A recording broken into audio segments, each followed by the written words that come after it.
Cooperative Legacy Project interview number 29. March 15th, 2006, we're visiting with Bob Martin, former East River Electric Power Cooperative staff member and Rushmore Electric Cooperative general manager. Bob, where and when were you born? I was born in Watertown, South Dakota, October 7th, 1933. Okay. And where was your family originally from before they ended up in South Dakota? My mother was from Esteline, South Dakota, southeast of Watertown. And my father was born on a coffee plantation about 90 miles out of Rio de Janeiro in South America. Oh, darn. He was, his family were German, and they had exodus from Germany. At that time, it was Brokaw, which is now Krakow, Poland, I believe. And when there was a exodus coming to the United States, some went to Brazil, and he was part of that. Had a coffee plantation there. Okay, what was his name then? Martin. First name? My father was Joseph Frank Martin. Okay. Yeah. Okay. And my mother was a Converse from Esteline. All right. Leola Marguerite Converse. Okay. Okay. Now, how did your dad end up getting to South Dakota then after having been born in Brazil? He, at age 14, had difficulty at the, and I don't know what it was, this is through my mother, on the plantation, and his father at 14 took him down to Rio de Janeiro, introduced him to a sea captain friend of his who took him aboard ship as a cabin boy. And he sailed the seas till he was in his, I think, 20s, and or maybe not, I guess somewhere in there, and came into the United States through New York. I've tried to look up those records. I haven't found them yet, but I've not spent a lot of time at it either. Anyway, he went to Louisville. I have found him in the directories there.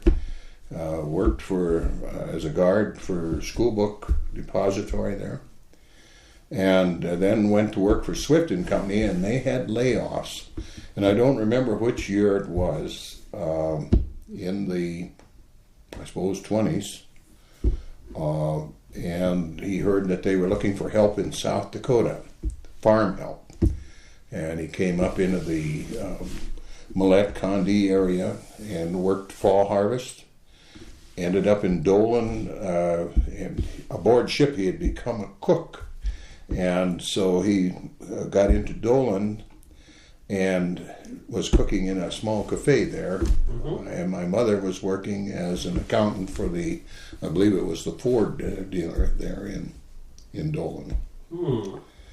And that's how they met. And, okay. Did he have any stories that he told about his life at sea? He probably did.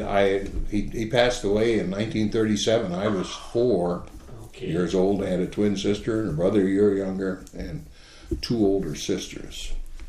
And so he had been ill quite a bit in the early 30s, so it was not... And was it anything he had picked up in his tropic? No. Supposedly he died of ulcers of the stomach, and even though Dr. Bartrown of Watertown had performed surgery and stuff, there was evidently complications. Yeah, well, I imagine that was kind of difficult. Then your mother was a widow with little kids. 5 kids. 5 kids. Yeah, she never remarried. Yeah. There was a little bit of life insurance, and she took that and made a down payment on a cafe in Minneapolis. And in 1938, we moved from Watertown to Minneapolis and lived there until summer of 47. Okay. When my 2 older sisters by then were out of school, and my twin sister and a brother a year younger, the 3 of us moved with her to Esteline, where my grandparents were. They were getting where they needed some assistance, and so I went to 8th grade in high school in Esteline. Where were you located at in Minneapolis? Minneapolis, we were right downtown. Mother's Cafe was across from the Star-Journal. In fact, Cedric Adams, who was a national commentator, was a classmate of an uncle, my mother's sister's husband, and he had called him to ask if he knew if there was a cafe in Minneapolis for sale, and it happened to be one right across from his office, called the Star Cafe. And Mother ran that then from 38 through 46, and she sold it in 1946. Okay. Were there like some of the radio personalities who would stop Oh, in there too? Like Cedric Adams, WCC? Halsey Hall. Oh, Halsey. Huh? Oh yeah, the Pressman and stuff. There aren't too many that know those names, but yeah. I've been a Twins fan for a long time. Oh my, so I'm okay. familiar with Halsey. Are. Yeah, right. Yeah. And they quite often ate at Mother's Cafe. Yeah. All right. Okay. Now I'm going to have to check over my list of questions here because we've covered more than one there. Mm-hmm.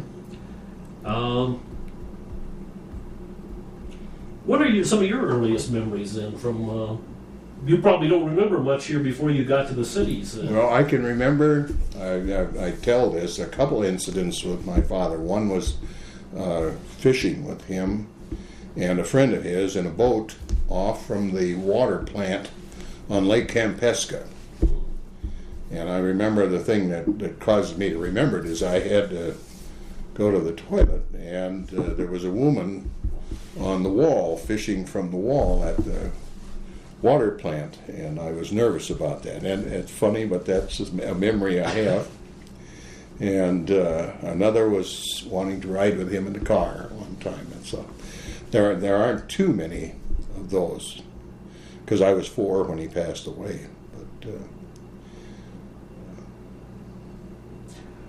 But when you were young, what did you want to do? You know, a lot of the people I've been interviewing have been on the farm, and most of them wanted to farm, but some of them didn't. And you were in the Twin Cities, and then back out at Watertown again. Back to Esteline. Back to Esteline. Yeah. Okay. And what did you think about doing at that point? Well, I did not care for the city, and I would go. In those years, Mother would, because there was just too much for her to handle with kids in the summertime, my grandmother would take me, and so we would go out, and after school was out, and I would spend the summer then with my grandpa and grandma in Esteline. And so the small town was, I just really liked the small town and the people and that style of life. And there were neighbors, she lived on the edge of town, and there were neighbors that were farmers. So I did get to, I've ridden on hay racks, hauling bundles. I didn't haul them myself, but I got to ride and handle the reins. So I always liked farm life, although I wasn't sure what I would end up doing. I grew up in a garage there in Esteline. My uncle had a garage, and I spent a lot of time mechanical work, some body and fender stuff. Had some experience with farmstead wiring. My uncle ran a wiring crew. This would have been about the time in that area farmers were getting electricity. Yeah, right? Out of Esteline. Remember, Sioux Valley Electric came into Brookings County, which was 2 miles south of Esteline, and then of course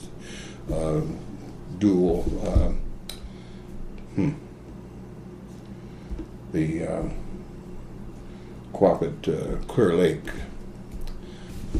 was in, and I would go along. I didn't really care for it because I'd end up going into the crawl spaces, and I had a detest for spiders and other crawly things. But I did learn. I did learn about wiring there, and that's part of the background that helped me make it in the rural electric program. Okay. Now, one of the areas I like to talk to people about is school. And of course, a lot of the people being from South Dakota and rural backgrounds, they went to country schools, but you never did that. You probably started school in Minneapolis. Yes. And what was that like? Well, certainly different than would have been in a small town, yeah. But no, it was not that different, I suppose, than even today. They had grades kindergarten through 6th. My twin and I were held up a year because our birthday was October 7th, and they had an October 1st cutoff. So we had an extra year before we started. And the first school was Sidney Pratt in Minneapolis. And then when the Second World War came on, my mother was not able to get gas stamps sufficient to drive from out there to the cafe. And so she found a house about 5 blocks from her cafe so that she could walk to work during the war. And so we lived then almost right downtown Minneapolis on 8th Avenue between 7th and 8th Street. Okay, what was there certainly wasn't the ethnic mix that you see in the cities today. Oh yes, there was, we had colored families. Mm-hmm. Not a lot, but some. They lived a few blocks another direction from us, but that would have been it. I don't remember Orientals or I take that back. We had a Chinese boy in our class too.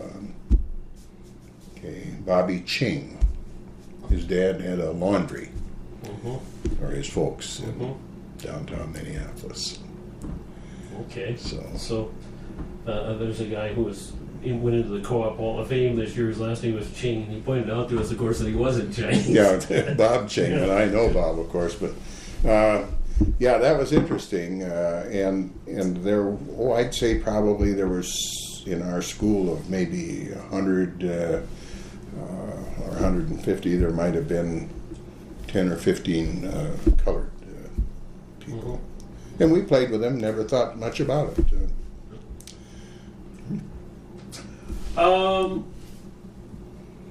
And you probably, when you go to high school out here in South Dakota, again on Estelon? Estelon. Yeah. How was that?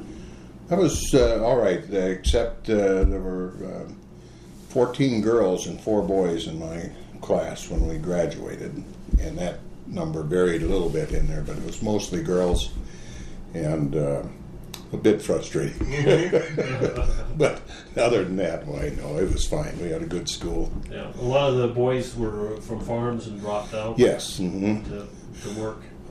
Yes, I think that's true. Some of that was farming, and some were that moved, but there were farmers that stayed the course. Yeah. Did you go to college? Yes. Where to? Madison, General Beadle at that time. Graduated in 1960. And what did you study there? I had a composite major in history and social studies with minors in industrial arts and biology. So you were looking at teaching at that point? At that point, yes. I hadn't originally, but when I got out of the service, it was convenient. My wife was in nurses training under State University at that time, and we'd been married the previous year. And excuse me, she had 3 months in Madison that year, 3 in Watertown, and 3 in Brookings. That was her last year in college. And so we felt maybe I should get started. And for the record here, her name is? Kay. Yeah. Her maiden name was Carnahan. And Irish. Yes. Yeah.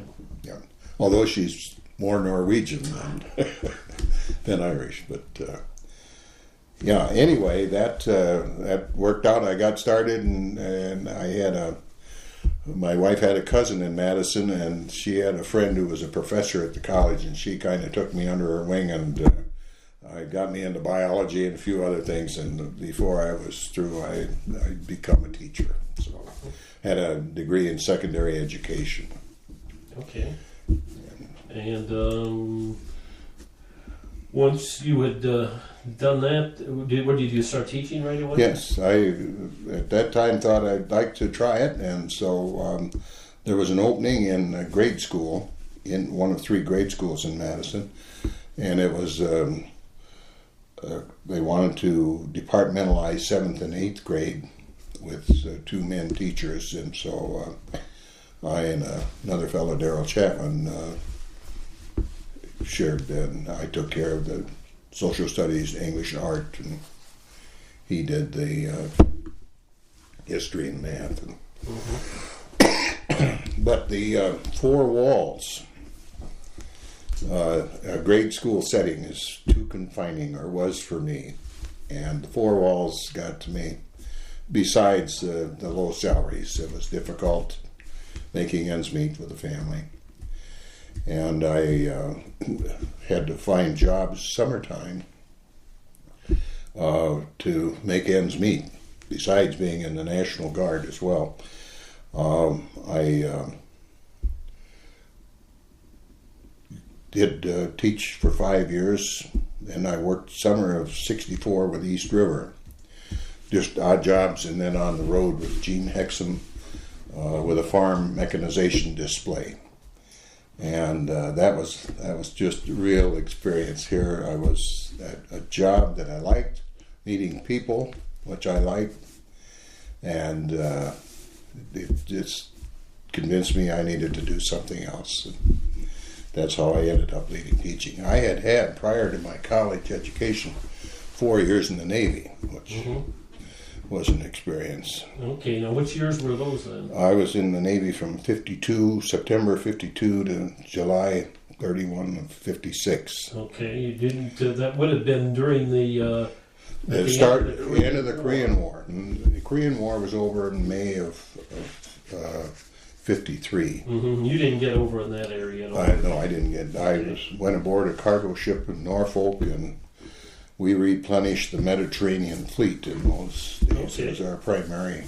Well, that was kind of got you over back at sea. But did your dad's experience have anything to do with your willingness to join the Navy? No, it was actually my mother suggesting. She was afraid I was going to become a Marine, and for some reason she didn't. So she asked me to talk to all of the recruiters. And when I got to the recruiting office in Watertown, I figured draft was getting close, and she had errands to run in Watertown, so I sat there myself. And the Marine and the Air Force guy were both out, and fate kind of took care of me here, I guess, because the Navy chief was sitting there, and I happened to think of what Mother told me. So I thought, well, I'd hear his pitch while I'm waiting to see the Marine, and I never did talk to the Marine or the Air Force. This guy was a real salesman, so that's how I got into the Navy. Any interesting experiences in the Mediterranean? I suppose you got into some ports over there. Oh yes, I was in Casablanca, French Morocco at that time, 5 different times. Naples, Italy, 5 different times. Those would be like for maybe 2-3 days. And Athens, Greece.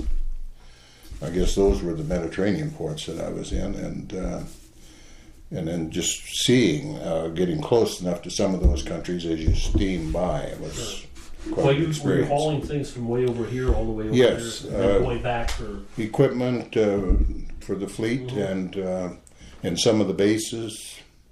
We do replenishing at sea. Ships come alongside, and then we.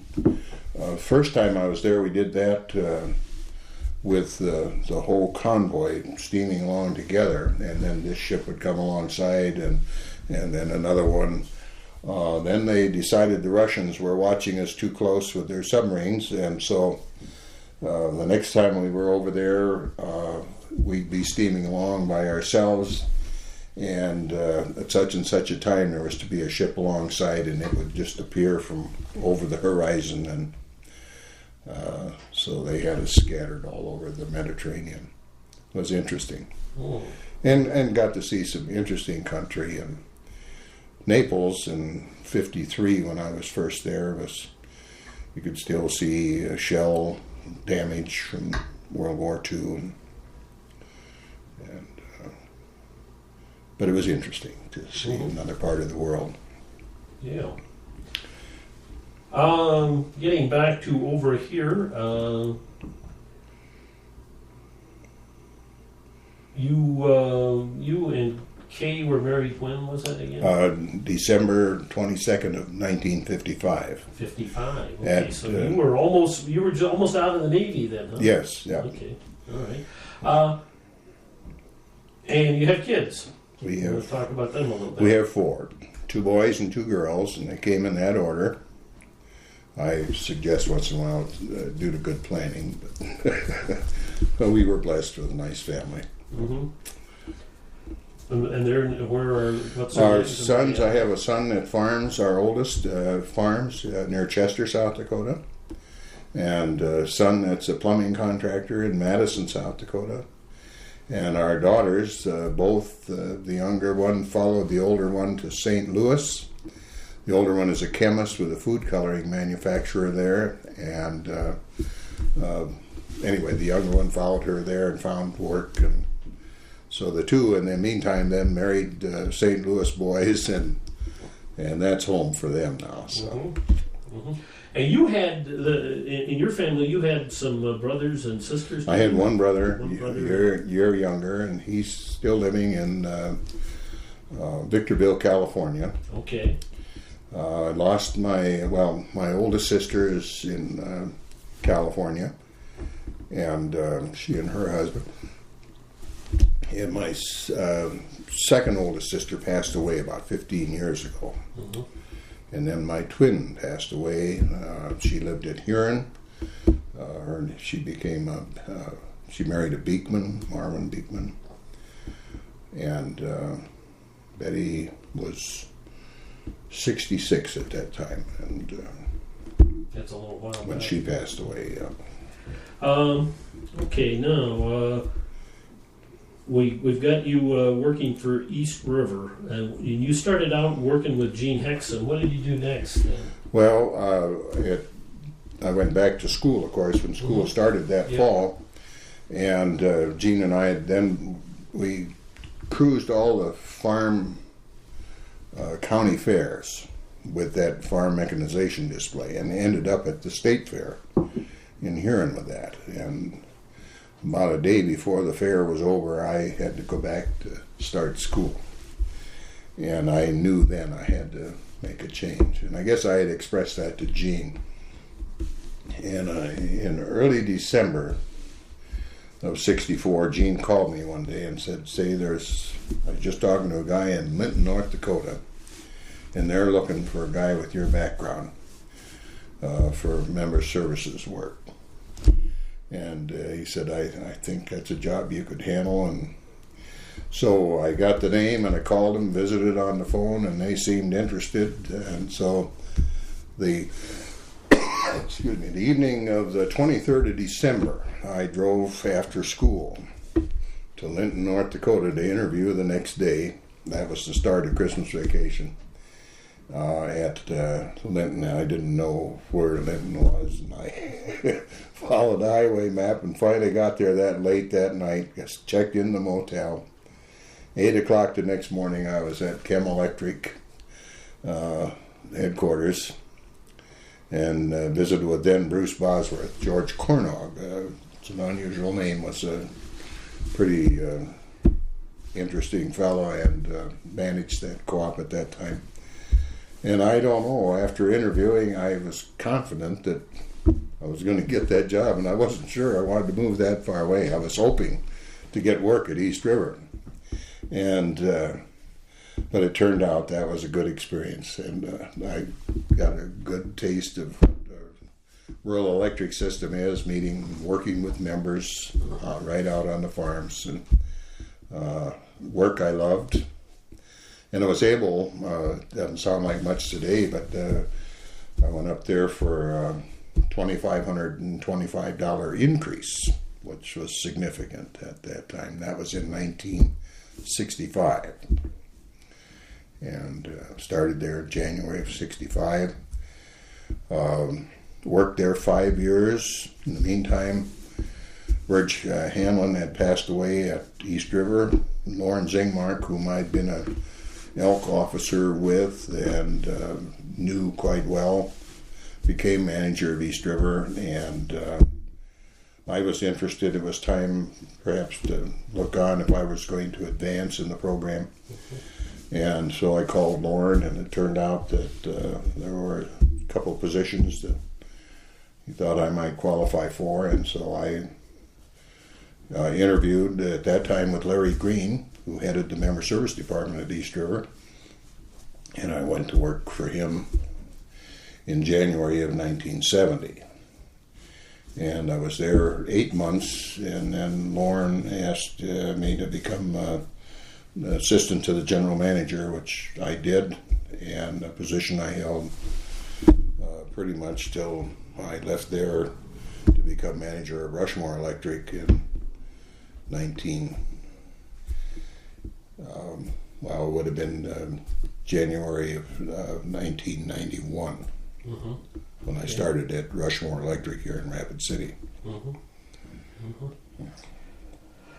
That's probably covered some more questions that you wanted there. Do you want to comment on some of those folks that you worked with? You didn't get a chance to work with Virgil Hanlon much? No, but it's interesting. I did know George Hanlon. Okay. I had his daughter when I taught in school. She was an 8th grader at that time. And from that experience, and a fellow that I worked with that had a cabin next to Virg Hanlon's, I come to know Virg. And so that was good. And he, Harlan Severson, was trying to get me into the program before I got into it. And there was an opening at Alcester. And Harlan had made arrangements for me to interview down there. And so I did that. I didn't get the position, but I can still remember Virg Hanlon telling me afterwards that not to be discouraged. He said, "You don't know it now, but he did you a favor." And as it turned out, it worked out that way. It was better that I didn't start there. So, when hindsight's 20/20, of course. Sure. And that was in 1960 that Harlan made that arrangement for me, just before I started teaching him. Okay, so you had that connection with the rural electrics quite a bit before you actually started working. A little bit, yes, with friends that were there. And I had another friend whose wife was secretary for V.T. Hanlon, and that's another part of my getting to know him and Harlan Severson and others in the program. I know I visited with Harlan, and he kind of gave me some of the story on, also with Bob Farragon, getting some of the story on getting Basin Electric going, the alternative sources. Yes, yeah. Power. And that was primarily during the late 60s when that was all happening? That would have been mid-50s. Mid-50s, okay. When they were working at getting Basin going. Yeah. It was mid-60s when the first plant came online. Yeah. And yes, East River. And of course Harlan was a key staff person at that time, and others there that worked with Art Jones. Art was a mover in this as president of East River's board, and working with the regional group to try to pull together sufficient loads. At that time, East River was thinking of building a 50 megawatt plant at Mobridge. You probably have that detail. And it was felt that by going together, evidently someone suggested that needed to get together for economies of scale that would produce a cheaper product, better benefits for the membership, and that's how that came about. There were struggles there. There were some that didn't participate, some Minnesota systems that had been part of the talks, and some of them went off and did a similar thing with smaller groups over in Minnesota.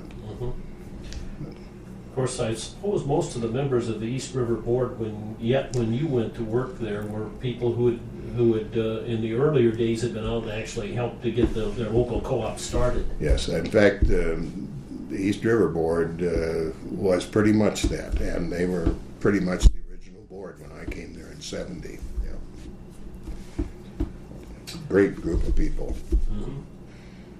What was the relationship back in those days with the investor-owned utilities? There was always some, the struggle over territory and so on. Was that going on there? Pretty sensitive, yes. They, for our incident and the attempts to change laws to make it difficult for the co-ops to continued to expand and grow. The competition, the duplication of lines. It was kind of a dog-eat-dog situation, I believe, in those days. I mostly heard about it, although there was still some of that, including issues of taxation. And of course, that was always one that flared up. The co-ops don't pay taxes, which was not true, as we know, everything except income tax, because we were nonprofit.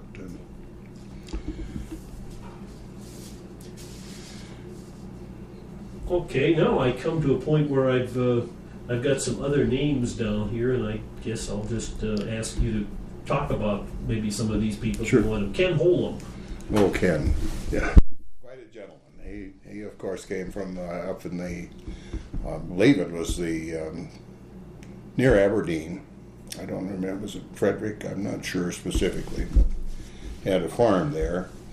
But a brilliant gentleman that had an interest in government and a sound Democrat. Not to be partisan, but he was, and as a result became an official with the Bureau of Reclamation. It would be the Department of Interior. Would be probably a better title. He was Assistant Secretary of the Secretary of Interior under the Kennedy administration. And that, of course, was a pretty important position for helping the rural electrics with the hydropower coming from the Bureau of Reclamation, which was under the auspices of the Department of Interior. And their allocations in those days, an understanding of the area, people, did great things for the program, and South Dakota and the region. Mm-hmm. And I would have to say, because of that knowledge, it was nationally, and he held a national position. Mm-hmm. Excuse me. Yeah. One of the people I work with at the office now has actually got my old job as communications director, is Rick Hoffey. Oh, yes. You knew his dad, yes, Al. I did. Al, and I was fortunate in my position as assistant to general manager at East River of lobbying, both state and on the national level. And I had the opportunity at the rallies that the Rural Electric started, and they were the principal mover on those back in the early 70s, to work with Art Jones, who was the president of the East River Board, and Al, who was the president. It was actually Rick's grandfather. Yes. Paul was his dad. Right. And I know Paul. Paul's wife was Rick's mother was in the class ahead of me at Estline High School, so I knew her back then. But anyway, let's see, where was I going with that? Working with Al, who was president of the South Dakota Rural Electric Association. And I'll never forget an occasion with them on one of these trips.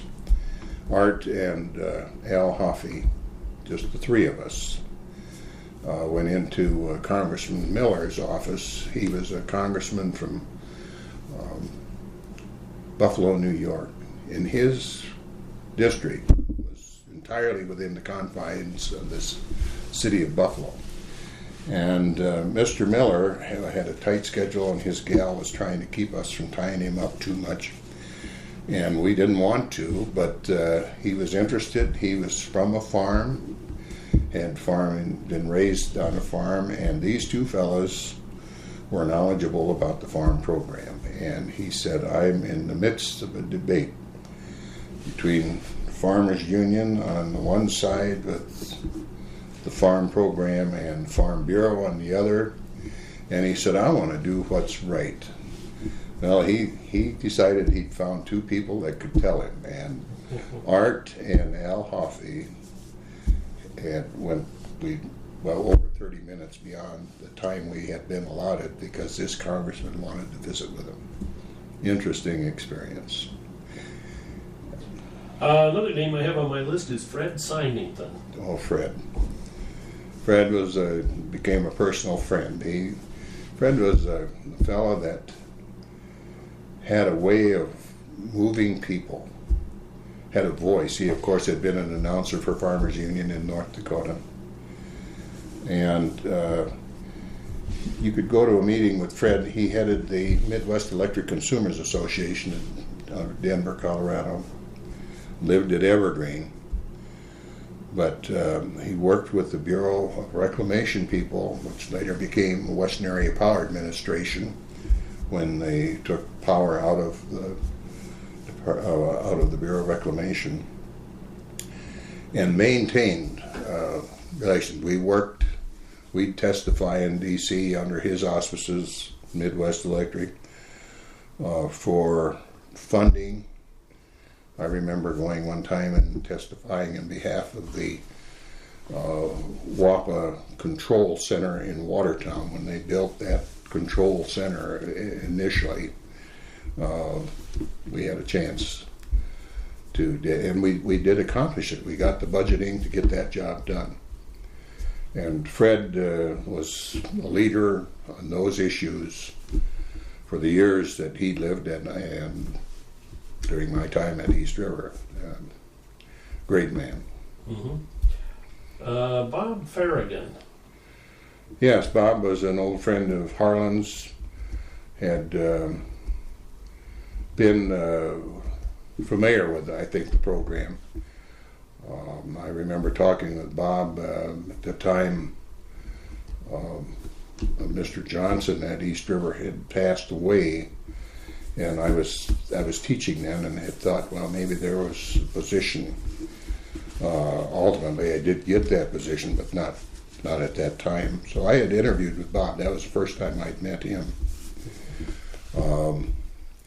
Then he went on to New England, if I remember right. Yeah, he went first to Basin from East River, and spent, I don't remember, it's like maybe 2 or 3 years. I'm not sure of that, but anyway, went to New England to head a public power system there, and was quite successful at that, and worked in that position with the American Public Power Association. I think their group was a member of that association, and was there. He knew Jim Groth, who became manager of Basin.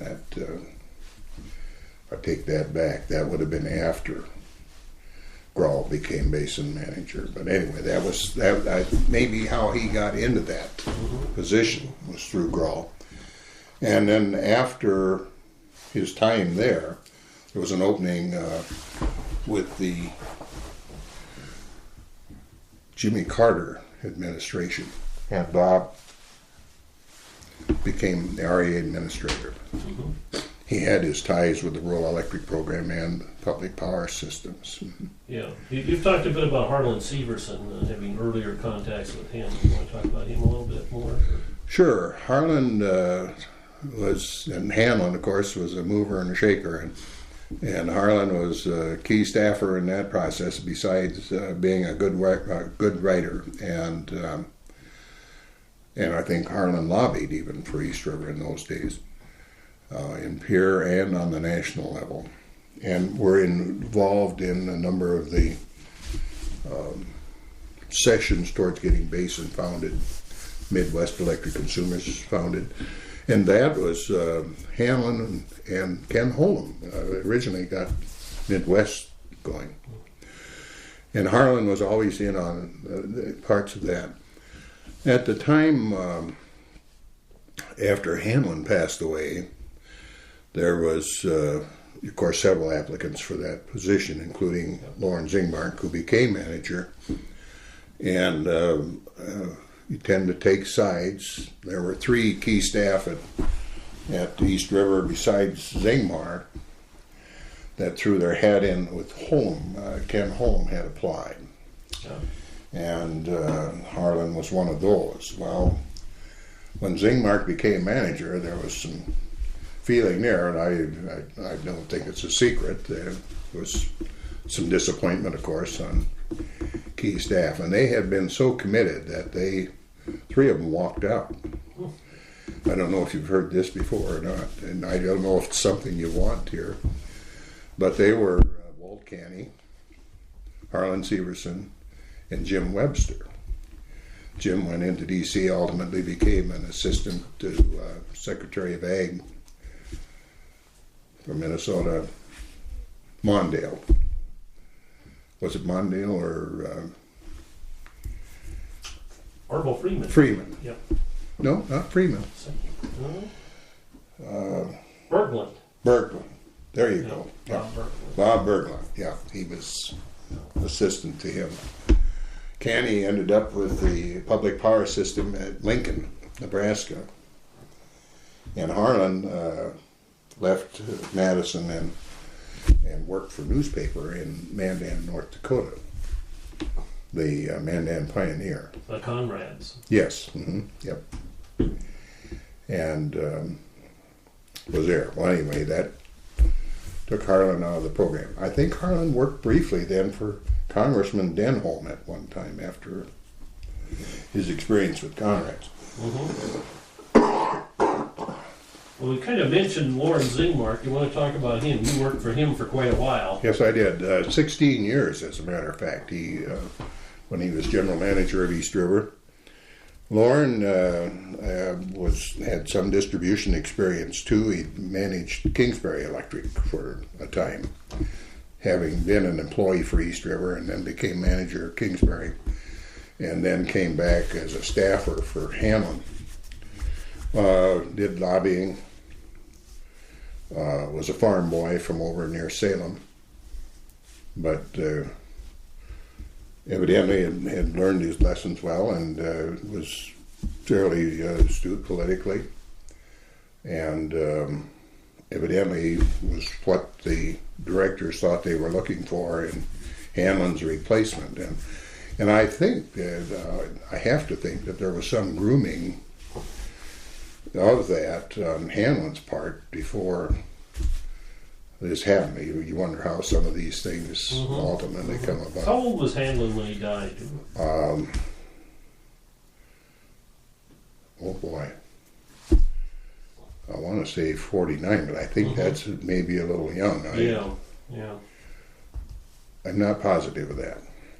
Still, that was kind of a sudden thing. Oh, very sudden, yeah. He had a heart attack fishing on Lake Madison.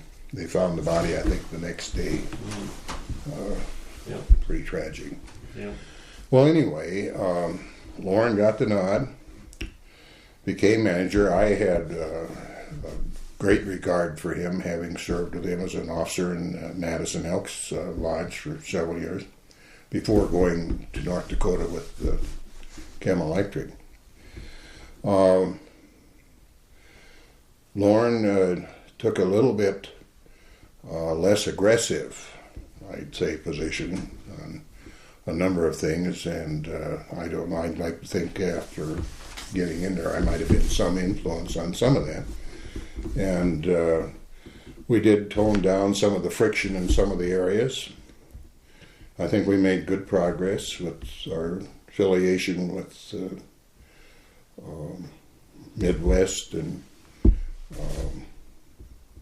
our contacts working on the state level to get a law that would stop all the duplication of lines, territorial law.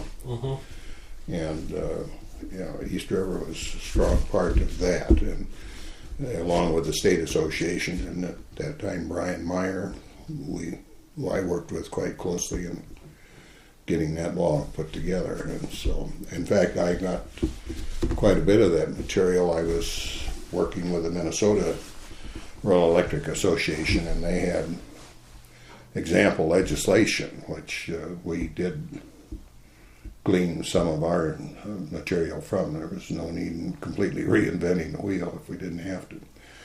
And I thought did a good job with staffing East River, meeting the member needs. Thought he did a good job.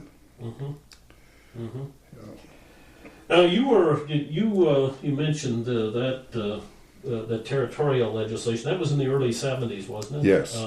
That was during the time when the Democrats had a little bit more power and fear than, Yes. than they do today. Really, under the Knipe administration. And yes, that's true. And there was, I think they controlled the House and Senate at that time as well. Mm-hmm.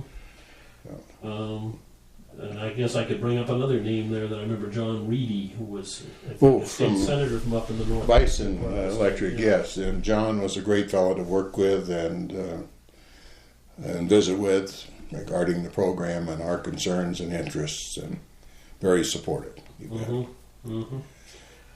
And I suppose that the timing on that legislation passing had something to do with the makeup of the legislature at that time, as opposed to maybe earlier in the 60s, and then again maybe later on into the 70s. Oh yes, without it would have been harder again. Certainly would have. I'm sure of that. You bet. Mm-hmm.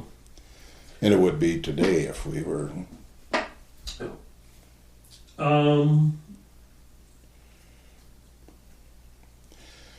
Another I might name, a name that hasn't come up, is Harold Schreyer. Harold was a state senator from Flandreau, and I worked quite closely with him, and he was influential in the Senate and was supportive of most of our issues at that time. Well, I'm talking about any of the farm leaders. I know you knew my first boss pretty well. Ben Radcliffe? Yeah. Oh, yes, yeah. In fact, and I get goosebumps thinking about it. My wife and I happened to stop at Plains for breakfast. That was last summer one time. We'd stopped in here to visit with my brother-in-law. And Ben and his wife came in and sat at another table. And I don't know if Ben's eyes are not what they once were, but he looked at me but didn't seem to recognize me. And before we left, we stood up and I walked over and said, "Ben, how are you doing?" And he said, "Well, pretty good." And he looked up like, "Who are you?" And I said, "Bob Martin." And he just jumped up from his chair. You know, it just was, and we had the nicest visit there. Ben and I shared a room at Pilsen, Michigan, United Auto Workers Family Training Center. In the early 70s, there was a need to unite the troops again, and this being labor, rural electrics, and that was the principal groups. And United Auto Workers, AC. That was back when Walter Reuther was still living? Well, no, Walter had been killed already in a plane accident going into Pilsen, if you will. Well, they chartered and there were a farmers union from North Dakota, South Dakota. I believe we had Nebraska people, Minnesota. And North Dakota Farmers Union had a Convair airplane. No, I take that back. That they decided wasn't big enough, and they got North Central Airlines, Convair 580. And I think it started maybe in Huron, in North Dakota, Huron, and Sioux Falls. And we flew then to Pilsen, Michigan, for a meeting with Pat Greathouse, was the principal leader for United Auto Workers at that meeting.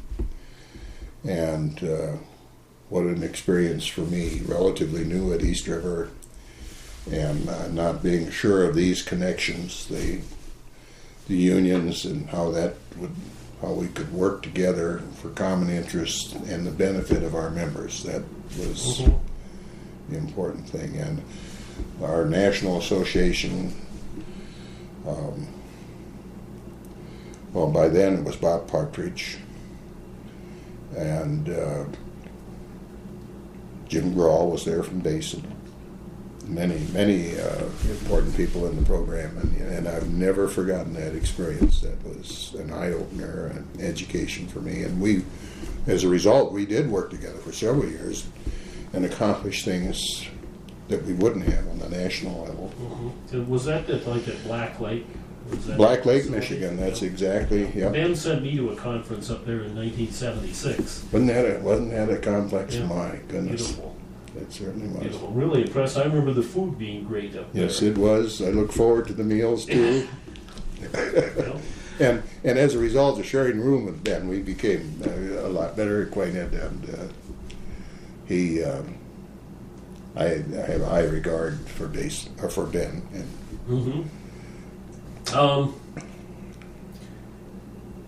let's see here. Another one of the entities that got established during that time was the Heartland Consumers Power District. Do you want to talk about that a little bit? Yeah, there were times I wore a Heartland hat as a staffer for East River. Heartland had been formed in the late 60s, mid-60s I should say, probably, maybe early 60s, on the basis that it could provide, as a public entity, tax-exempt financing for rural facilities, assuming that REA would not last forever, or the benefits of REA loans. And so they formed Heartland. A lot of work went into getting the Consumer Power District law in, and certainly if Leo Flynn were living, he could give you a great background on that. But anyway, the law did pass and did get in, and it was always thought that it would be a vehicle to provide rural electric financing when REA no longer would meet that need.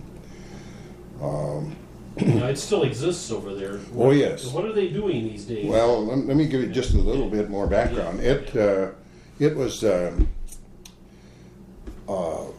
held in the background, and East River essentially kept it going. Had a staffer who looked after interests and met with the American Public Power Association, since it was a public entity, and they had the membership there.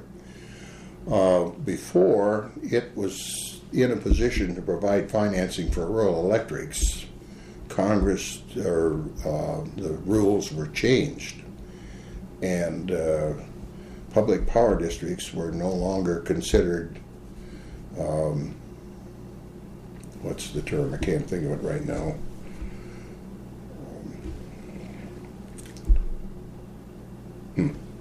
Well, anyway, it meant that they could not finance for rural electrics, and it had to be public power entities. So that took Heartland out of the mix. So East River, then, as the parent organization, had a choice: write off the expense of Heartland, and this was something Hanlon had started, and Lawrence Ingmar intended to see it to fruition. Right or wrong, he was going to see it through fruition, and he did. And we worked hard on. East River had a number of wheeling contracts with municipal systems throughout eastern South Dakota and western Minnesota, and proceeded, even though there were other public entities like Missouri Basin Municipal Power Agency and Sioux Falls, to contract with these systems that East River had the wheeling contracts with and had an affiliation with, and several signed contracts for their power supply. Well, that gave Heartland life for public districts without being able to contribute to rural electrics, and then went on its own with its board, and they hired a manager then outside of East River, and it became its own entity. Mm-hmm. And still serves, I think, most, if not all, of those original customers. You went to work for Rushmore you think you said 1991? January 1 of 91. Mm-hmm. Okay, and I moved to Rapid December 20th. That it was a board meeting that day of 90. Yeah. Was that a kind of a culture change moving from East River to West River, both in East River in name and in the It certainly was, geography? yes. And geography and, if you will, politically. It Yes. just is certainly a more conservative area of the state here. But it was a good transition. It worked well for me. I guess I probably tend to be a little more middle of the road politically. I tell folks I'm too conservative to be a good Democrat and too liberal to be a good Republican, and I don't care for the extremes on either. And I think there's so much we need to do for our country that gets lost in the political fray. But anyway, there were some struggles, but generally I got along well. I had a conservative board and lived in a conservative community, but we were doing what was right for Rushmore and the rural electric members. So. Yeah. What sort of issues were you facing out here during the 90s? Well, when it first came out, one was we owned a piece of 2 power plants that had been leased to Black Hills Power and Light that were originally bought with REA money to provide power for the member systems.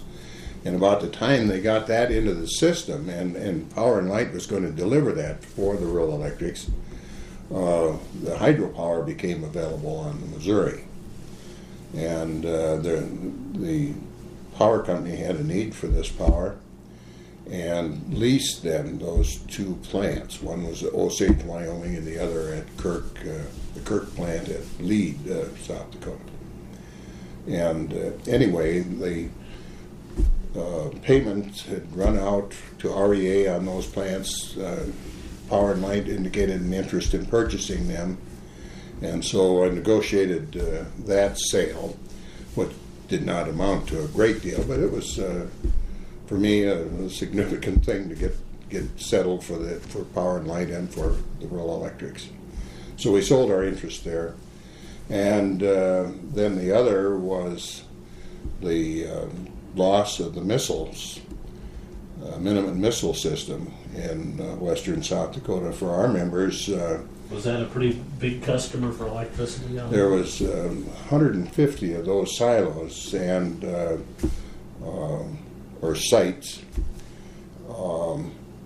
There was 3 of Rushmore's members had the most of them, and then also Bison Electric had. Not Bison Electric, Grand Electric at Bison, South Dakota. Darrell Henderson was manager there. And we decided that we needed to make a presentation at the environmental impact hearing on the loss of those missile systems, which we did, and it was felt that if we stayed together, all of us that were involved, it would be beneficial. So Rushmore and those members that were involved. And I'll give you an example. One was Butte Electric. 15% of their total power was in the missile system. So there would be impact. And so we spent about 1.5 years in some pretty intense negotiation with the Air Force, convincing them of the impact and how we might work together. Senator Daschle was particularly helpful in that, although I'd have to say Pressler's people were working with us as well at that time when we first started.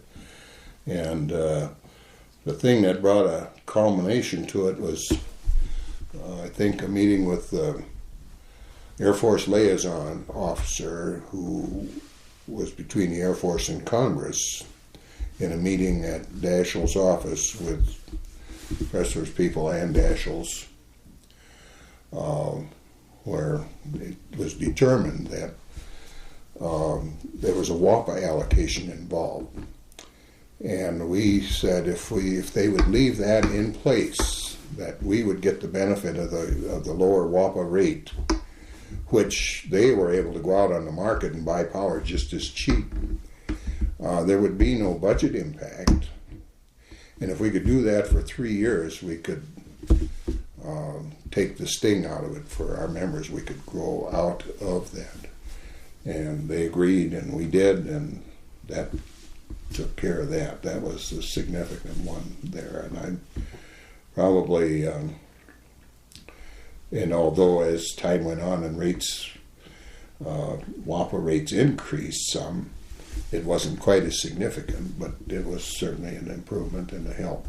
Mm-hmm.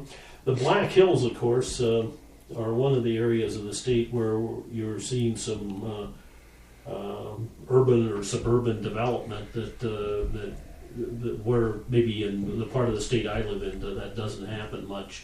How does the relationship with the private power companies in dealing with these kind of developments that are happening out in the hills here? Well, as a result of the territorial law, the lines are pretty clear, and there has not been great friction.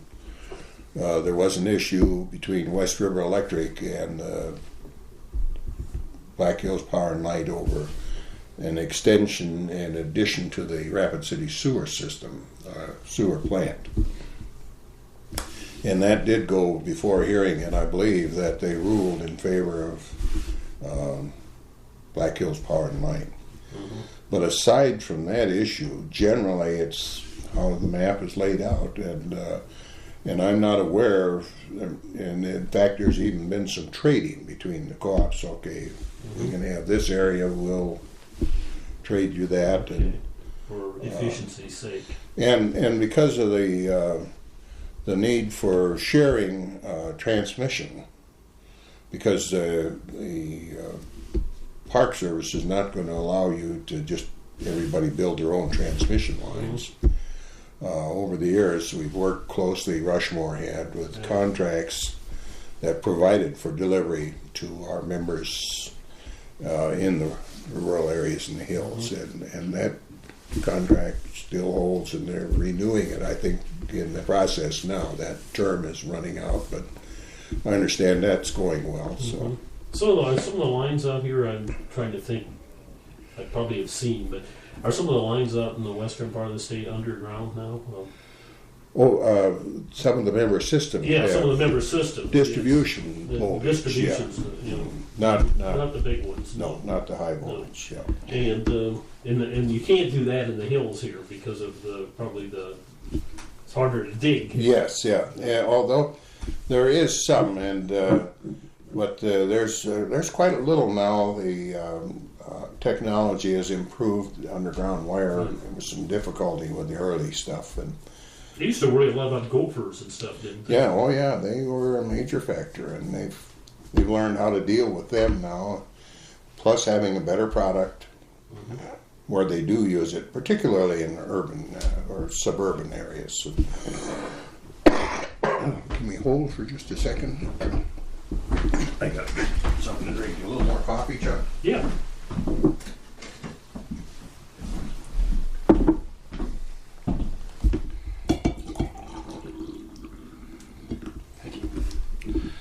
I drank so much coffee. I probably should take a half a second and go to the washroom if you wouldn't mind. Sure, go right ahead. I'll be right back. You bet.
taken me into areas I haven't thought too much about for a while. That's interesting. Yeah. It's kind of fun to reminisce a little. Yeah, and I think we kind of discussed this a little bit earlier, but what in your view, what was the most significant difference between dealing with the rural electric folks East River and West River? Was it just politics, or were there other differences in their view on the issues they were dealing with? I don't think of too many since I moved out here, where we had great differences within the program. But they do approach things a little differently here, and are not quite as, well, I shouldn't say that either. I was going to say quite as political in doing that, but I guess one of the areas that I thought I might bring up is, of course, East River has been going back some time, back to when you were there, has been very active in support of alternative energy, and ethanol first, and then later on wind energy. Was there a similar commitment out west? I know we did some wind energy meetings after you left at Rushmore, and there seemed to be not quite the level of commitment from the folks out here that there was with the East River folks that we kind of we had a guy from East River that actually went to the meetings with us. And, I might have been a factor in that, because I think I am yet a bit negative on the idea, and I'll never forget when they first talked about, and that goes back to about 1974, I think was about the time Jeff Nelson came on at East River as an engineer, and we did a study with the Western Area Power Administration on wind as a possibility for wind farms. And the more they studied that and got into it, I'm thinking, boy, this would be great. We got all this wind. Well, you find out that the equipment doesn't stand up. California put in tons of, that's an exaggeration, of course, tons of wind and solar, and of course it never came to the levels that they thought. You have to have a complete system to back it up to meet the requirements. Yes, it does save fuel when they are working, and my exposure to them told me that you go through north of Palm Springs in California, and most of them aren't running. They just don't hold up. Now, I think the technology is improving, and as you get into digital, it's better, and I do think there is some benefit. And yeah, we should do all we can for alternate energy, and we may be able to get to it. The problem is in building farms, then you're going to have, for those days when it's windy and they're all working, transmission to get that out. We don't have the loads here, and so the transmission's expensive. I don't like to see the countryside just clobbered with hundreds of those things. I had an occasion about 4 years ago to travel in Northern Europe. And there, instead of farms, you'd see one here, one there, two here, maybe along the coastline where there was steady winds, you'd see a row or two of them. And that to me makes sense, where you're not just clobbering an area. And there they were doing that without then, I'm sure, building transmission. That evidently would be one of their objectives there. And that I can support. And reliable equipment that's going to be there when you need it. I've been advised, and I don't know that this is true, but the wind range is somewhere between 8 miles an hour and 15. Yeah. And ours get to be either less than that or quite a bit more than that. It's amazing how often it's 20 miles an hour or more here. And that's a factor. And that's probably part of the reason there's not quite the interest out here. Yeah. On the ethanol side, we don't have the corn. It just was not a burning issue with our farm members who are in cattle and winter wheat and this sort of thing. It's not that they don't support it. And then I don't know. You have a lot of people, and I find myself the breakfast group, and every now and then I've got to say, hey, wait a minute, ethanol, I burn it all the time in my car. And I was glad. In fact, I went to the first, they had a little kickoff when I was manager of Rushmore. One of the local wholesale gas outfits decided to bring in ethanol. And so I went out. I thought, this is great. We're going to finally get it in our area. Well, I did, and it's come, and now you see it at more stations. But a lot of reluctance among friends on, well, you don't want to put alcohol in your car. It messes them up. And, well, it doesn't. I'm convinced of that, and so I have two sons that have invested in the Wentworth plant.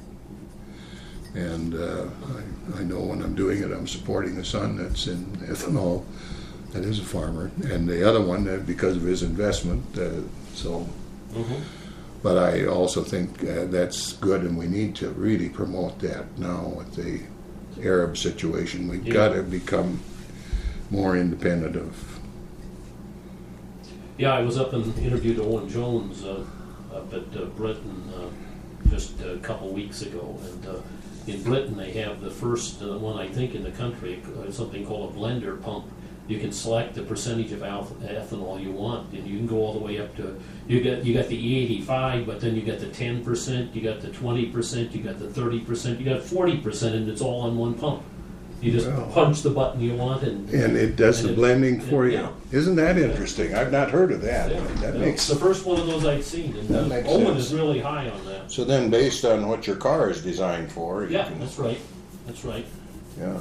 I think, a lot of people believe at least that you can go to 20 without any damage to your car if you can find a pump that'll have that.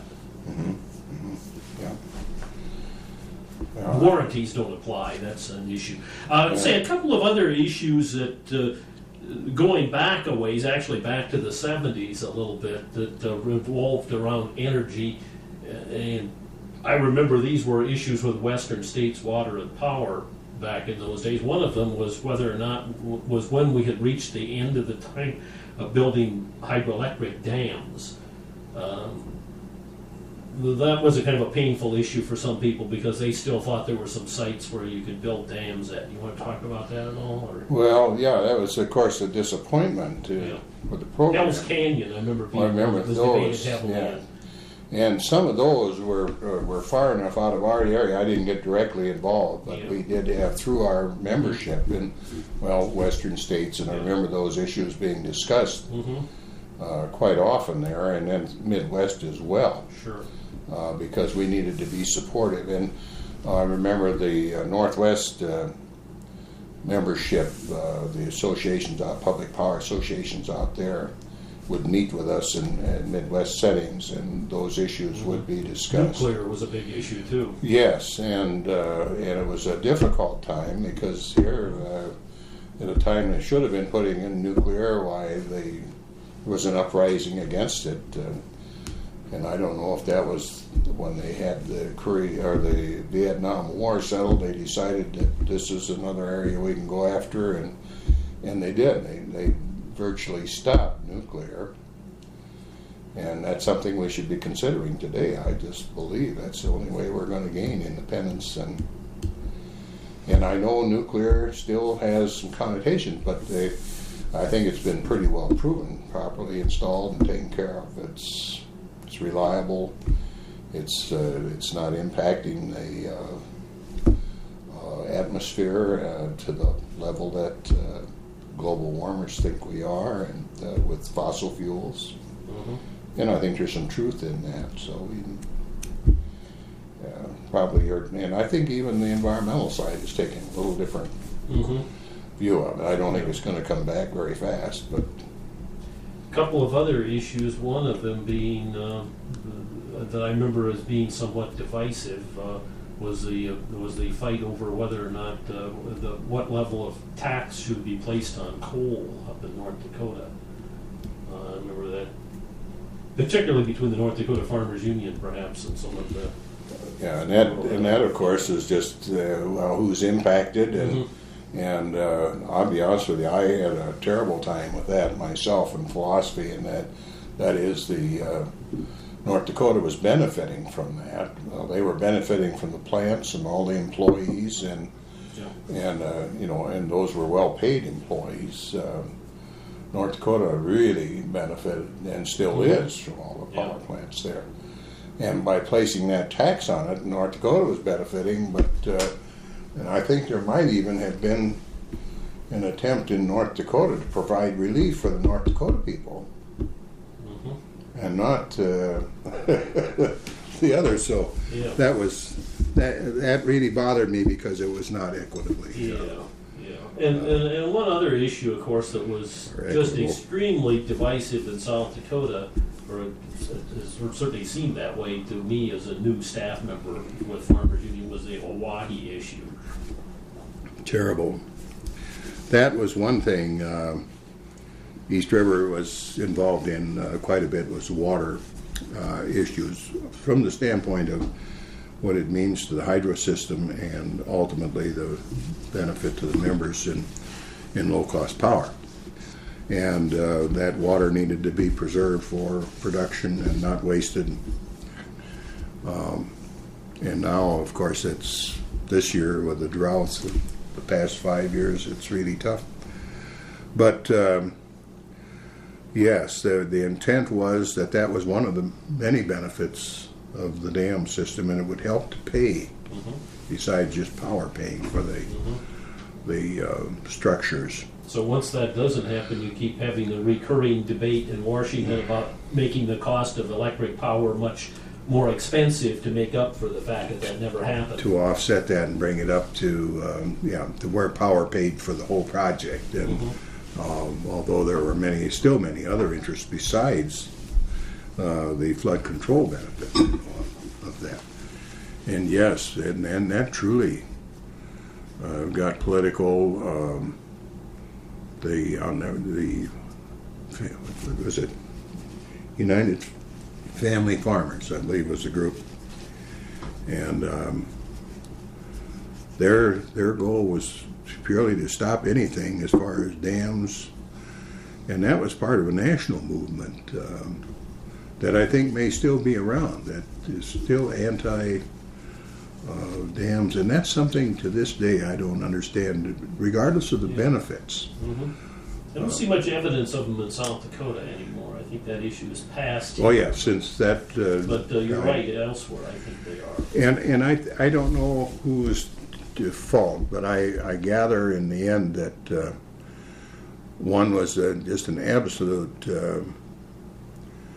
consideration that it had to be flood irrigation, and rather than pivots and this sort of thing, and the canals bothered landowners. But I really think that the effort was fostered nationally, and it was more to just stop anything the Bureau of Reclamation might be doing. And there seems to be an element of what do they call it, NIMBY, not in my backyard. Yes, right, that too. And they were able to rabble-rouse the farmers, if you will, that might ultimately benefit from it. I remember attending a workshop, it was a workshop in D.C., and I forget the organization that was sponsoring that, but they had a speaker that got up, and he was an anti-dam, and he said, my job is to travel the country and find out where they're thinking of building dams, and then I go in and rabble-rouse the locals against it. And he was proud when he talked to that, and I thought, man, what a horrible story. It doesn't matter what the benefits might be, who might be saved, or what might be, or they were just anti. And of course, the Oahe thing probably played somewhat of a role in the defeat of George McGovern in 1980. That may well be. Because he was very strongly in favor of the Oahe project. At He our probably lost encouragement votes in the north central part of the state where he would have normally done well. I don't doubt about what that's true, Al. That absolutely. Still can't believe that. Yeah. Still can't believe the Dashville thing. I'm coming up now to just some more general questions. First of all, when did you? What year did you retire at Rushmore? I retired January 1st of '99. Okay, and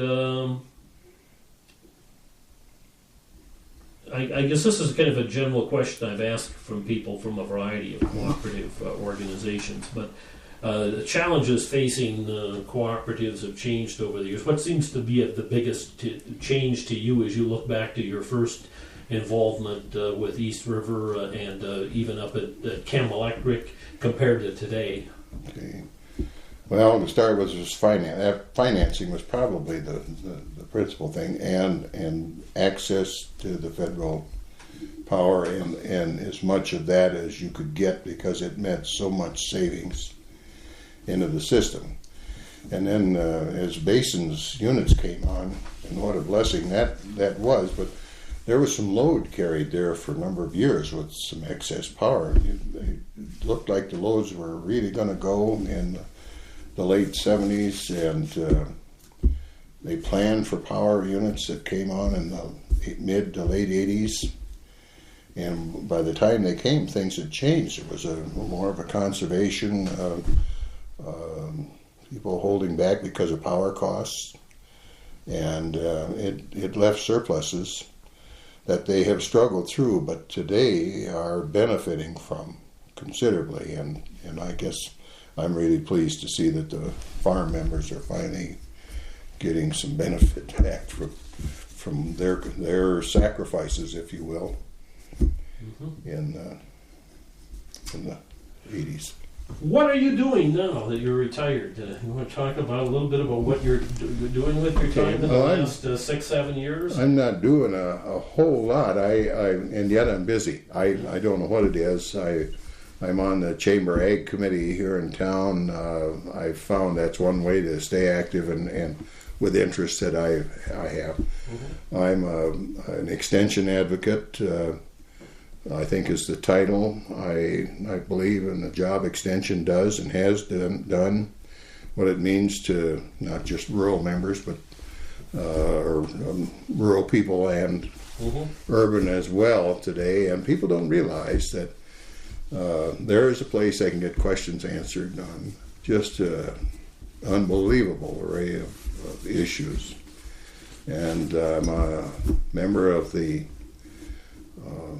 South Dakota 4-H Foundation board as a trustee, and that gets me some involvement as well. I have served as a director on a retirement community board here in town. It's a volunteer thing, but West Hills Village, which has grown into quite a complex with apartments, townhomes now, healthcare, which would be the nursing home aspect of it. Quite a complex. And anyway, when my terms ran out, I could only serve 2 terms. Then they take you on as an honorary director if you'll serve, and that means you still attend all the board meetings and committee meetings and participate in everything except you don't have a vote. But I've continued to do that because it keeps you involved, and it's an interesting and again something that benefits people. It's just and I should say church. We've my wife and I both have been quite involved and continue to be as far as church activities are concerned. Okay, what church is that? First Presbyterian here in Rapid City. Okay. All right. Let's see. I guess I'm almost down to just a couple of questions. What kind of advice would you give somebody today that was going to get involved in the rural electric movement? Maybe looking for a job in leadership or something. I've had some ask me along the way, and of course, if you're going to get into it, you want to go eventually, I would think, to the top. So you want to prepare yourself for management. And then, of course, depending on your specialty, whether it's accounting up the office side or technical on the line side, you need to have a base understanding of all those things. You can get yourself prepared that way, I guess. And if you haven't, then you need to get, the important thing is understanding what the whole thing is about, and that is the lines, the structure, the maintenance, and the importance of all that being in place and maintained in good shape. That's because you can't sell the power if you can't get it there. So. And I guess we've seen some of the problems that some of the investor-owned utilities have managed to get themselves into. So management is an important thing too. Yes, and that's something I'll give you, that was a struggle for me. The deregulation issue you asked earlier would be one of the things, and yes. I kind of had that in the back. It's something that I've not cared for at all, because even as it came, I'm thinking it isn't right. And that's proven itself, thank God, because and people are still being ripped, essentially, because what's happened is still having to be paid for. So essentially they're still being ripped off by people getting involved in things that beyond them, and this deregulation thing, it's just like, well, I better finish this. We need to have a system in place, and when you divide it up, then nobody's responsible. Everybody can point the finger at somebody else. This off, it's in transmission. This one is in power generation, and nobody's responsible down to the ultimate consumer at all levels. And so I think you have to have that, and a company that's dedicated to serving people. That's just an absolute for it to work. Getting into the commodities market with power, which is the same thing that we're dealing with right now with a little bit of word of scare. I read in the paper this morning, suddenly the commodities, what's the other term? Where they deal in hedging and stuff. Futures? Futures market. Futures on gas, and because the futures have gone up now, gas is going up, and it's not based on anything real. It's just on the fact, hearsay that speculation. Yeah, the plant's going to go down, or they're going to shut this one down, or just anywhere in the world, and it comes back to push prices up. And I don't understand all that. I'll be honest with you, but. And how the futures thing works, but somebody else is getting a cut of it. And if you're on the open market with all that stuff, then nobody's looking out for the guy on the end of the line, and that's what it's all about. And of course we saw what happened with Enron, and then what happened in California a while back. Such a rip-off of the public and corporate greed. Personal greed that comes through, and once they've got their severance, what do they care? They just don't, and yet somebody is going without. Some are suffering. I just can't believe it that we can allow that this day and age. Is that kind of answer here? Well, maybe we're going to tilt the other way now with what's been going on in Washington. Well, that could be. We got to hope something does. And I come almost up to my last question. Are you optimistic or pessimistic about the future? Oh, I think, I'm not sure how we're going to get out of the hole we've dug ourselves right now. I really don't. The debt that's there, What's China going to do? They're going to own us pretty soon if we aren't. And that goes beyond my level of economics, but it doesn't look good. And yet there's so much we could. And I'm not sure, I don't have a real grasp of world economics, and how that plays out. And if it's abused, I'm sure that's just like anything else, whether it's corporate management or what, they can be as good as anybody, depending on their philosophy, and yet it can just be terrible. I don't know what's going to happen. Like, they're talking Iran shutting its oil down as far as the U.S. is concerned. I'm sure that's going to have impact. I would like to think that we have resources enough that we don't have to rely just on Iranian oil. But when one outfit can get control, we've not done well on planning, have we? And that's so. It could be wonderful, but I think greed is such a factor in here. I'm not sure it's going to be as good as it could be. And we have so many resources getting into the control and the hands of a few. Yeah, that's certainly been one of the issues that some of the people have talked about with regard to the ethanol plants. Most of the ones in South Dakota are in the hands of farmers right now, but a bit of the fear that if they don't watch it, that the corporate interests will take over. And they'll either shut them down or who knows what. Yeah. Is there anything you'd like to add at this point anything we didn't discuss? You mentioned you got into the deregulation thing there that we had not maybe gotten into, but. Well, I'd like to go just a little further in that if you don't mind. Right ahead. In that process, then suddenly rural electrics get panicky and, well, we got to do something. And this is what happened to the private powers, too. They thought, well, we've got to diversify. Well, here we are getting into areas that we don't have any expertise in. And I can remember, and I'm not tooting my horn on this, but I attending a basin meeting, and I said, why are we looking at telecommunications? We think we can compete with AT&T and the other big ones. I just don't see that being a reality. And well, we gotta do things to make money.